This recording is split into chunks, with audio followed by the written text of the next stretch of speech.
Our Mutual Friend by Charles Dickens. Book 3, A Long Lane. Chapter 14, Mr. Wegg Prepares a Grindstone for Mr. Boffin's Nose. Having assisted at a few more expositions of the lives of misers, Mr. Venus became almost indispensable to the evenings at the Bower.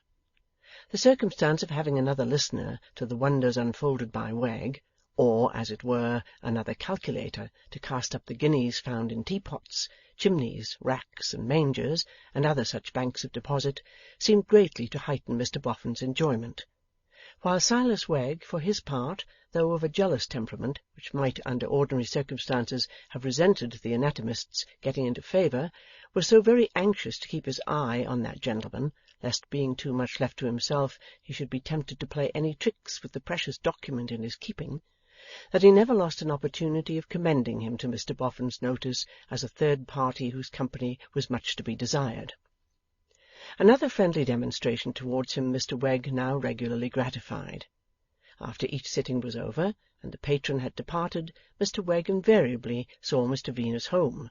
To be sure, he as invariably requested to be refreshed with a sight of the paper in which he was a joint proprietor.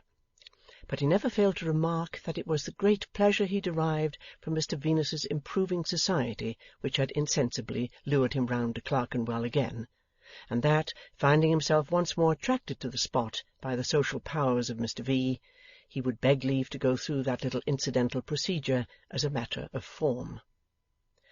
"For well I know, sir," Mr. Wegg would add, "that a man of your delicate mind would wish to be checked off whenever the opportunity arises, and it is not for me to balk your feelings."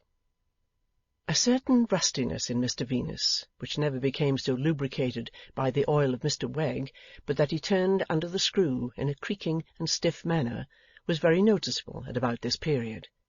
While assisting at the literary evenings, he even went so far, on 2 or 3 occasions, as to correct Mr. Wegg when he grossly mispronounced a word, or made nonsense of a passage, insomuch that Mr. Wegg took to surveying his course in the day, and to making arrangements for getting round rocks at night instead of running straight upon them. Of the slightest anatomical reference he became particularly shy, and, if he saw a bone ahead, would go any distance out of his way rather than mention it by name. The adverse destinies ordained that one evening Mr. Wegg's labouring bark became beset by polysyllables, and embarrassed among a perfect archipelago of hard words. It being necessary to take soundings every minute, and to feel the way with the greatest caution, Mr. Wegg's attention was fully employed. Advantage was taken of this dilemma by Mr. Venus, to pass a scrap of paper into Mr. Boffin's hand, and lay his finger on his own lip. When Mr. Boffin got home at night, he found that the paper contained Mr. Venus's card, and these words: "Should be glad to be honoured with a call respecting business of your own, about dusk on an early evening." The very next evening saw Mr. Boffin peeping in at the preserved frogs in Mr. Venus's shop window, and saw Mr. Venus espying Mr. Boffin with the readiness of one on the alert, and beckoning that gentleman into his interior.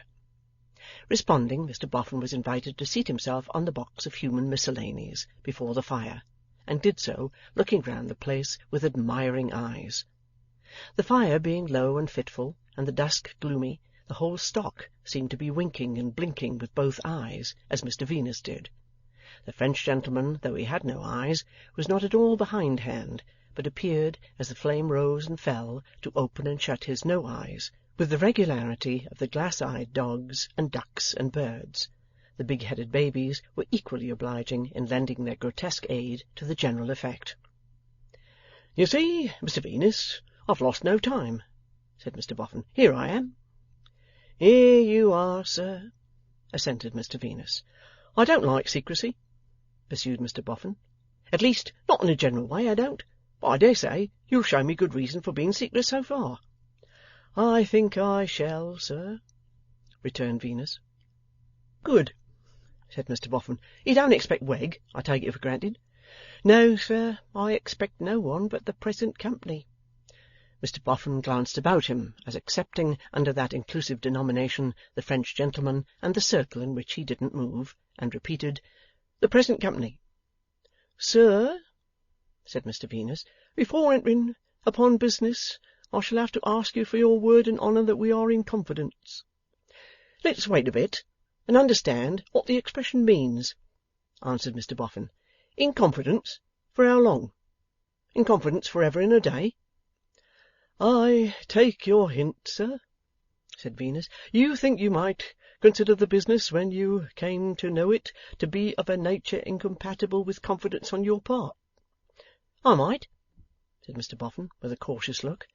True, sir. Well, sir, observed Venus, after clutching at his dusty hair to brighten his ideas, let us put it another way. I open the business with you, relying upon your honour not to do anything in it, and not to mention me in it, without my knowledge. That sounds fair, said Mr Boffin. I agree to that. I have your word and honour, sir. My good fellow, retorted Mr Boffin, you have my word, and how you can have that, without my honour too, I don't know. I've sorted a lot of dust in my time, but I never knew the two things go into separate heaps. This remark seemed rather to abash Mr Venus. He hesitated, and said, Very true, sir, and again, Very true, sir, before resuming the thread of his discourse. Mr Boffin, if I confess to you that I fell into a proposal of which you were the subject, and of which you oughtn't to have been the subject, you will allow me to mention, and will please take into favourable consideration, that I was in a crushed state of mind at the time. The Golden Dustman, with his hands folded on the top of his stout stick, with his chin resting upon them, and with something leering and whimsical in his eyes, gave a nod, and said, Quite so, Venus. That proposal, sir, was a conspiring breach of your confidence to such an extent that I ought at once to have made it known to you, but I didn't, Mr Boffin, and I fell into it. Without moving eye or finger, Mr Boffin gave another nod, and placidly repeated, Quite so, Venus. Not that I was ever hearty in it, sir, the penitent anatomist went on, or that I ever viewed myself with anything but reproach for having turned out of the paths of science into the paths of— He was going to say villainy, but, unwilling to press too hard upon himself, substituted with great emphasis, Weggery. Placid and whimsical of look as ever, Mr Boffin answered, Quite so, Venus. And now, sir, said Venus, having prepared your mind in the rough, I will articulate the details. With which brief professional exordium he entered on the history of the friendly move, and truly recounted it. One might have thought that it would have extracted some show of surprise or anger or other emotion from Mr Boffin, but it extracted nothing beyond his former comment, Quite so, Venus. I have astonished you, sir, I believe, said Mr Venus, pausing dubiously. Mr Boffin simply answered as aforesaid, Quite so, Venus. By this time the astonishment was all on the other side. It did not, however, so continue. For when Venus passed to Wegg's discovery, and from that to their having both seen Mr Boffin dig up the Dutch bottle, that gentleman changed colour, changed his attitude, became extremely restless, and ended, when Venus ended, by being in a state of manifest anxiety, trepidation, and confusion. Now, sir, said Venus, finishing off, you best know what was in that Dutch bottle, and why you dug it up and took it away. I don't pretend to know anything more about it than I saw. All I know is this. I am proud of my calling, after all, though it has been attended by one dreadful drawback, which has told upon my heart and almost equally upon my skeleton, and I mean to live by my calling. Putting the same meaning into other words, I do not mean to turn a single dishonest penny by this affair. As the best amends I can make to you for having ever gone into it, I make known to you, as a warning, what Wegg has found out. My opinion is, that Wegg is not to be silenced at a modest price, and I build that opinion on his beginning to dispose of your property the moment he knew his power. Whether it's worth your while to silence him at any price, you will decide for yourself, and take your measures accordingly. As far as I am concerned, I have no price. If I am ever called upon for the truth, I'll tell it, but I want to do no more than I have now done and ended. Thank'ee, Venus, said Mr Boffin, with a hearty grip of his hand. Thank'ee, Venus, thank'ee, Venus, and then walked up and down the little shop in great agitation. But look here, Venus. he by and by resumed, nervously sitting down again, if I have to buy Wegg up, I shan't buy him any cheaper for your being out of it. Instead of his having half the money, it was to have been half, I suppose, share and share alike. It was to have been half, sir, answered Venus. Instead of that, you now have all. I should pay the same, if not more, for you tell me he's an unconscionable dog, a ravenous rascal. He is, said Venus. Don't you think, Venus, insinuated Mr. Boffin, after looking at the fire for a while, don't you feel as if you might like to pretend to be in it till Wegg was brought up, and then ease your mind by handing over to me what you had made believe to pocket? No, I don't, sir, returned Venus, very positively. Not to make amends?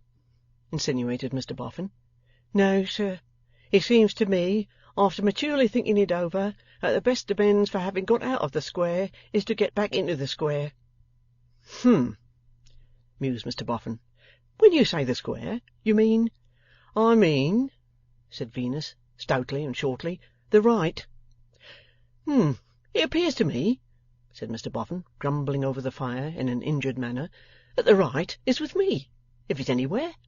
I have much more right to the old man's money than the Crown can ever have. What was the Crown to him, except the King's taxes? Whereas me and my wife, we was all in all to him. Mr. Venus, with his head upon his hands, rendered melancholy by the contemplation of Mr. Boffin's avarice, only murmured, to steep himself in the luxury of that frame of mind, she did not wish so to regard herself, nor yet to be so regarded. And how am I to live, asked Mr. Boffin piteously, if I'm to be going buying fellows up out of the little that I've got? And how am I to set about it? When am I to get my money ready? When am I to make a bid? You haven't told me when he threatens to drop down upon me. Venus explained under what conditions, and with what views, the dropping down upon Mr. Boffin was held over until the mounds should be cleared away. Mr. Boffin listened attentively. I suppose, said he, with a gleam of hope, there's no doubt about the genuineness and date of this confounded will? None whatever, said Mr. Venus. Where might it be deposited at present? Asked Mr. Boffin in a wheedling tone. It's in my possession, sir. Is it? He cried with great eagerness. Now, for any liberal sum of money that could be agreed upon, Venus, would you put it in the fire? No, sir, I wouldn't, interrupted Mr. Venus. Nor pass it over to me? That would be the same thing. No, sir, said Mr. Venus. The Golden Dustman seemed about to pursue these questions, when a stumping noise was heard outside, coming towards the door. Hush! Here's Wegg, said Venus. Get behind the young alligator in the corner, Mr. Boffin, and judge him for yourself. I won't light a candle till he's gone. There'll only be the glow of the fire. Wegg's well acquainted with the alligator, and he won't take particular notice of him. Draw your legs in, Mr. Boffin. At present I see a pair of shoes at the end of his tail. Get your head well behind his smile, Mr. Boffin, and you'll lie comfortable there. You'll find plenty of room behind his smile. He's a little dusty, but he's very like you in tone. Are you right, sir? Mr. Boffin had but whispered an affirmative response when Wegg came stumping in.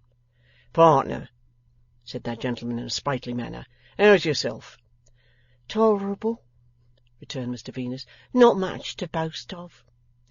Indeed, said Wegg. Sorry, partner, that you're not picking up faster, but your soul's too large for your body, sir. That's where it is. And how's our stock in trade, partner? Safe find, partner. Is that about it? Do you wish to see it? asked Venus. If you please, partner, said Wegg, rubbing his hands. I wish to see it jointly with yourself. Or, in similar words to some that was set to music some time back, I wish you to see it with your eyes, and I will pledge with mine. Turning his back and turning a key, Mr. Venus produced the document, holding on by his usual corner. Mr. Wegg, holding on by the opposite corner, sat down on the seat so lately vacated by Mr. Boffin, and looked it over. All right, sir, he slowly and unwillingly admitted, in his reluctance to lose his hold. All right, and greedily watched his partner as he turned his back again and turned his key again. There's nothing new, I suppose, said Venus, resuming his low chair behind the counter. Yes, there is, sir, replied Wegg. There was something new this morning. That foxy old grasper and griper. Mr. Boffin? inquired Venus, with a glance towards the alligator's yard or two of smile. Mister be blowed, cried Wegg, yielding to his honest indignation. Boffin, dusty Boffin. That foxy old grunter and grinder, sir, turned into the yard this morning to meddle with our property. A menial, too, of his own, a young man by the name of Sloppy. Egod, when I say to him, "What do you want here, young man? This is your private yard," he pulls out a paper from Boffin's other blackguard, the one I was passed over for. This is to authorise Sloppy to overlook the carting and to watch the work. That's pretty strong, I think, Mr. Venus. Remember, he doesn't know yet of our claim on the property, suggested Venus. Then he must have a hint of it, said Wegg, and a strong one that'll jog his terrors a bit. Give him an inch, and he'll take an ell. Let him alone this time, and what'll he do with our property next? I'll tell you what, Mr. Venus, it comes to this. I must be overbearing with Boffin, or I shall fly into several pieces. I can't contain myself when I look at him. Every time I see him putting his hand in his pocket, I see him putting it into my pocket. Every time I hear him jingling his money, I hear him taking liberties with my money. Flesh and blood can't bear it. No, said Mr. Wegg, greatly exasperated, and I go further. A wooden leg can't bear it. But, Mr. Wegg, urged Venus, it was your own idea that he should not be exploded upon till the bounds were carted away. But it was likewise my idea, Mr. Venus, retorted Wegg, that if he came sneaking and sniffing about the property, he should be threatened, given to understand that he has no right to it, and be made our slave. Wasn't that my idea, Mr. Venus? It certainly was, Mr. Wegg. It certainly was, as you say, partner, assented Wegg, put into a better humour by the ready admission. Very well. I consider he's planting one of his menial tools in the yard, an act of sneaking and sniffing, and his nose shall be put to the grindstone for it. It was not your fault, Mr. Wegg, I must admit, said Venus, that he got off with the Dutch bottle that night. As you handsomely say again, partner. No, it was not my fault. I'd have had that bottle out of him. Was it to be borne that he should come, like a thief in the dark, digging among stuff that was far more ours than his, seeing that we could deprive him of every grain of it if he didn't buy us at our own figure, and carry off treasure from its bowels? No, it was not to be borne, and for that too his nose shall be put to the grindstone. How do you propose to do it, Mr. Wegg? To put his nose to the grindstone? I propose, returned that estimable man, to insult him openly. And if, looking into this eye of mine, he dares to offer a word in answer, to retort upon him before he can take his breath, add another word to that, you dusty old dog, and you're a beggar. Suppose he says nothing, Mr. Wegg? Then, replied Wegg, we shall have come to an understanding with very little trouble, and I'll break him and drive him, Mr. Venus. I'll put him in harness, and I'll bear him up tight, and I'll break him and drive him. The harder the old dust is driven, sir, the higher he'll pay, and I mean to be paid high, Mr. Venus, I promise you. You speak quite revengefully, Mr. Wegg. Revengefully, sir. Is it for him that I have declined and falled night after night? Is it for his pleasure that I've waited at home of an evening like a set of skittles to be set up and knocked over by whatever balls or books he chose to bring against me? Why, I'm 100 times the man he is, sir. 500 times. Perhaps it was with the malicious intent of urging him on to his worst that Mr. Venus looked as if he doubted that. What? Was it outside the house, at present occupied, to its disgrace, by that minion of fortune and worm of the hour? Said Wegg, falling back upon his strongest terms of reprobation, and slapping the counter, that I, Silas Wegg, 500 times the man he ever was, sat in all weathers, waiting for a errand or a customer? Was it outside that very house as I first set eyes upon him, rolling in the lap of luxury, when I was selling halfpenny ballads there for a living? And am I to grovel in the dust for him to walk over? No!' There was a grin upon the ghastly countenance of the French gentleman, under the influence of the firelight, as if he were computing how many thousand slanderers and traitors array themselves against the fortunate, on premises exactly answering to those of Mr Wegg. One might have fancied that the big-headed babies were toppling over with their hydrocephalic attempts to reckon up the children of men who transform their benefactors into their injurers by the same process. The yard or two of smile on the part of the alligator might have been invested with the meaning, all about this was quite familiar knowledge down in the depths of the slime, ages ago. 'But,' said Wegg, possibly with some slight perception to the foregoing effect, 'your speaking countenance remarks, Mr Venus, that I'm duller and savager than usual. Perhaps I have allowed myself to brood too much. Begone, dull care. 'Tis gone, sir. I've looked in upon you, and empire resumes her sway. For, as the song says, subject to your correction, sir, when the heart of a man is depressed with cares, the mist is dispelled if Venus appears. Like the notes of a fiddle, you sweetly, sir, sweetly, raises our spirits and charms our ears. Good night, sir.' 'I shall have a word or two to say to you, Mr Wegg, before long,' remarked Venus, 'respecting my share in the project we've been speaking of.'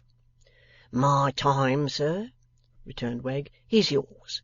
In the meanwhile, let it be fully understood that I shall not neglect bringing the grindstone to bear, nor yet bringing dusty Boffin's nose to it. His nose, once brought to it, shall be held to it by these hands, Mr Venus, till the sparks flies out in showers.' With this agreeable promise, Wegg stumped out, and shut the shop door after him. 'Wait till I light a candle, Mr Boffin,' said Venus, 'and you'll come out more comfortable.' So, he lighting a candle, and holding it up at arm's length, Mr Boffin disengaged himself from behind the alligator's smile, with an expression of countenance so very downcast that it not only appeared as if the alligator had the whole of the joke to himself, but further as if it had been conceived and executed at Mr Boffin's expense. 'That's a treacherous fellow,' said Mr Boffin, dusting his arms and legs as he came forth, the alligator having been but musty company. 'That's a dreadful fellow.' 'The alligator, sir?' said Venus. 'No, Venus, no, the serpent.' 'You'll have the goodness to notice, Mr Boffin,' remarked Venus, 'that I said nothing to him about my going out of the affair altogether, because I didn't wish to take you anyways by surprise. But I can't be too soon out of it for my satisfaction, Mr Boffin, and I now put it to you when it will suit your views for me to retire.' 'Thank ye, Venus, thank ye, Venus, but I don't know what to say,' returned Mr Boffin. 'I don't know what to do. He'll drop down on me anyway. He seems fully determined to drop down, don't he?' Mr Venus opined that such was clearly his intention. 'You might be sort of a protection for me if you remained in it,' said Mr Boffin. 'You might stand betwixt him and me, and take the edge off him. Don't you feel as if you could make a show of remaining in it, Venus, till I had time to turn myself round?' Venus naturally inquired how long Mr Boffin thought it might take him to turn himself round. 'I'm sure I don't know,' was the answer, given quite at a loss. 'Everything is so at sixes and sevens. If I'd never come into the property, I shouldn't have minded, but being in it, it would be very trying to be turned out. Now, don't you acknowledge that it would, Venus?' Mr Venus preferred, he said, to leave Mr Boffin to arrive at his own conclusions on that delicate question. 'I am sure I don't know what to do,' said Mr Boffin. 'If I ask advice of anyone else, it's only letting in another person to be bought out, and then I shall be ruined that way, and might as well have given up the property and gone slap to the workhouse. If I was to take advice of my young man Rokesmith, I should have to buy him out. Sooner or later, of course, he'd drop down upon me, like Wegg. I was brought into the world to be dropped down upon, it appears to me.' Mr Venus listened to these lamentations in silence, while Mr Boffin jogged to and fro, holding his pockets as if he had a pain in them. 'After all, you haven't said what you mean to do yourself, Venus.' When you do go out of it, how do you mean to go?" Venus replied that as Wegg had found the document and handed it to him, it was his intention to hand it back to Wegg, with the declaration that he himself would have nothing to say to it or do with it, and that Wegg must act as he chose and take the consequences. "And then he drops down with his whole weight upon me!" cried Mr. Boffin ruefully. "I'd sooner be dropped upon by you than by him, or even by you jointly than by him alone." Mr. Venus could only repeat that it was his fixed intention to betake himself to the paths of science, and to walk in the same all the days of his life, not dropping down upon his fellow creatures until they were deceased, and then only to articulate them to the best of his humble ability. "How long could you be persuaded to keep up the appearance of remaining in it?" asked Mr. Boffin, retiring on his other idea. "Could you be got to do so till the mounds are gone?" No, that would protract the mental uneasiness of Mr. Venus too long, he said. "Not if I was to show you reason now?" demanded Mr. Boffin. "Not if I was to show you good and sufficient reason?" If by good and sufficient reason Mr. Boffin meant honest and unimpeachable reason, that might weigh with Mr. Venus against his personal wishes and convenience, but he must add that he saw no opening to the possibility of such reason being shown him. "Come and see me, Mr. Venus," said Boffin, "at my house." "Is the reason there, sir?" asked Mr. Venus, with an incredulous smile and blink. "It may be, or may not be," said Mr. Boffin, "just as you view it. But in the meantime, don't go out of the matter. Look here. Do this. Give me your word that you won't take any steps with Wegg without my knowledge, just as I have given you my word that I won't without yours." "Done, Mr. Boffin," said Venus, after brief consideration. "Thank ye, Venus. Thank ye, Venus. Done. When shall I come to see you, Mr. Boffin?" "When you like. The sooner the better. I must be going now. Good night, Venus." "Good night, sir."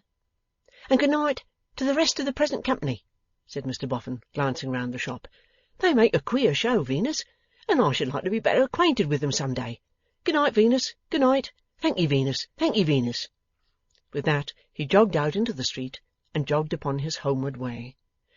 "Now I wonder," he meditated as he went along, nursing his stick, "whether it can be that Venus is setting himself to get the better of Wegg. Whether it can be that he means, when I have bought Wegg out, to have me all to himself, and to pick me clean to the bones." It was a cunning and suspicious idea, quite in the way of his school of misers, and he looked very cunning and suspicious as he went jogging through the streets. More than once or twice, more than twice or thrice, say 6 times, he took his stick from the arm on which he nursed it, and hit a straight sharp rap at the air with its head. Possibly the wooden countenance of Mr. Silas Wegg was incorporeally before him at those moments, for he hit with intense satisfaction. He was within a few streets of his own house, when a little private carriage, coming in the contrary direction, passed him, turned round, and passed him again. It was a little carriage of eccentric movement, for again he heard it stop behind him and turn round, and again he saw it pass him. Then it stopped, and then went on, out of sight. But not far out of sight, for, when he came to the corner of his own street, there it stood again. There was a lady's face at the window as he came up with this carriage, and he was passing it when the lady softly called to him by his name. "I beg your pardon, ma'am," said Mr. Boffin, coming to a stop. "It is Mrs. Lammle," said the lady. Mr. Boffin went up to the window and hoped Mrs. Lammle was well. "Not very well, dear Mr. Boffin. I have fluttered myself by being, perhaps foolishly, uneasy and anxious. I have been waiting for you some time. Can I speak to you?" Mr. Boffin proposed that Mrs. Lammle should drive on to his house a few 100 yards further. "I would rather not, Mr. Boffin, unless you particularly wish it. I feel the difficulty and delicacy of the matter so much that I would rather avoid speaking to you at your own home. You must think this very strange." Mr. Boffin said no, but meant yes. "It is because I am so grateful for the good opinion of all my friends, and am so touched by it, that I cannot bear to run the risk of forfeiting it in any case, even in the cause of duty. I have asked my husband, my dear Alfred, Mr. Boffin, whether it is the cause of duty, and he has most emphatically said yes. I wish I had asked him sooner. It would have spared me much distress. Can this be more dropping down upon me? Thought Mr. Boffin, quite bewildered. It was Alfred who sent me to you, Mr. Boffin. Alfred said, "Don't come back, Sophronia, until you have seen Mr. Boffin, and told him all. Whatever he may think of it, he ought certainly to know it. Would you mind coming into the carriage?" Mr. Boffin answered, "Not at all," and took his seat at Mrs. Lammle's side. "Drive slowly anywhere," Mrs. Lammle called to her coachman, "and don't let the carriage rattle." "It must be more dropping down, I think," said Mr. Boffin to himself. "What next?" End of Book 3, Chapter 14.